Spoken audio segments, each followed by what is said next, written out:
讲述财经故事，分享财税知识。各位好，接着上次关于加拿大报税的介绍，今天我们再讲讲 tax deduction 免税额和 tax credit 抵税金。我们经常听说这两个概念，知道它们能帮我们省税，但是很多人不清楚它们具体有什么区别。例如 RSP 学费都能抵税，到底怎么抵法却不知其所然，也不知哪个对自己更有用。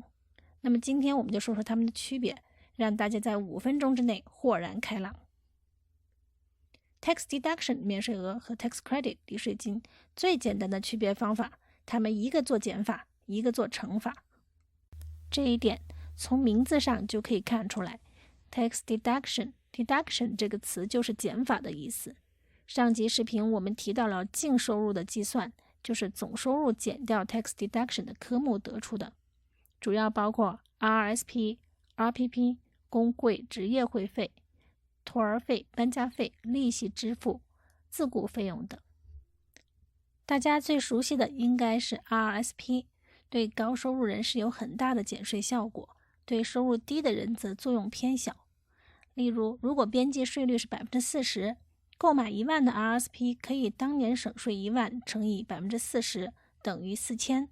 而如果一个人边际税率是 20%， 那么他购买同样金额的 RSP， 当年可以为他省税是1万乘以 20%， 等于2000。所以说，收入越高的人 tax deduction 作用越大。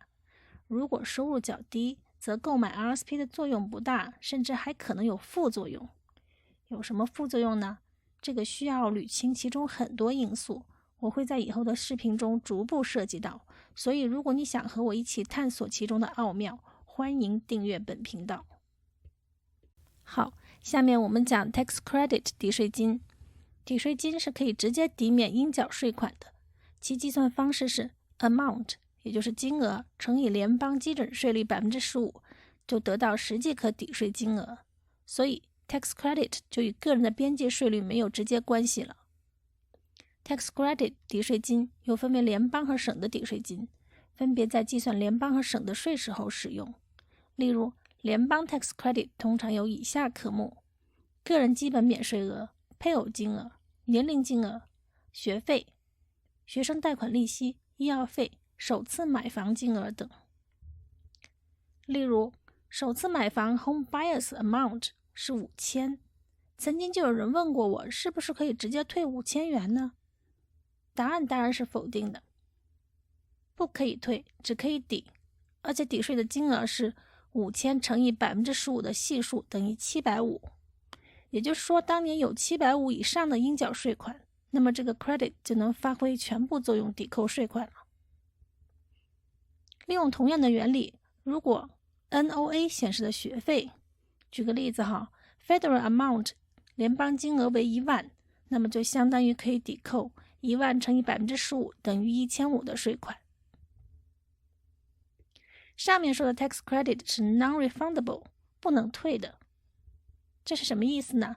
就说如果计算的 credit 比要交的税要高，也只能够抵扣应缴税款的部分，多出的 tax credit 用不完的，不会换成钱退给你。有些 tax credit 当年用不上就作废了，不能留到下年。例如 basic personal amount 个人的基本免税额2020年为12298，如果收入还没达到这个数，也就是说没有全部用上免税额，也不可以留到来年再用。上面说的 home buyers credit 首次买房金额也是只能当年使用。有些 tax credit 则是可以留到以后用的，例如学费可以分年一直抵到用完为止。那么除了 non-refundable， 还有一种叫 refundable tax credit， 即可以退的抵税金，包括大家熟悉的 GST、HST， 还有就是 Canada Workers Benefit， 以前叫 WITB， 加拿大工人福利。当报税人或者家庭处于较低收入状态时，就可以得到这些 credit 的返还。当收入高上去以后，这部分钱就逐步减少，最后就没有了。我们笼统的说退税，其实有时候并不是真正的收入税的退税，而是政府把这些 credit 换成钱返给报税人。所以总结来说， tax deduction 对高收入、边际税率高的人更有效，而 tax credit non-refundable 的呢，对需要缴税的人都有用。Refundable tax credit 则是对中低收入的人有用。现在相信你一定特别清楚了。订阅会说，收获多多，我们下次聊。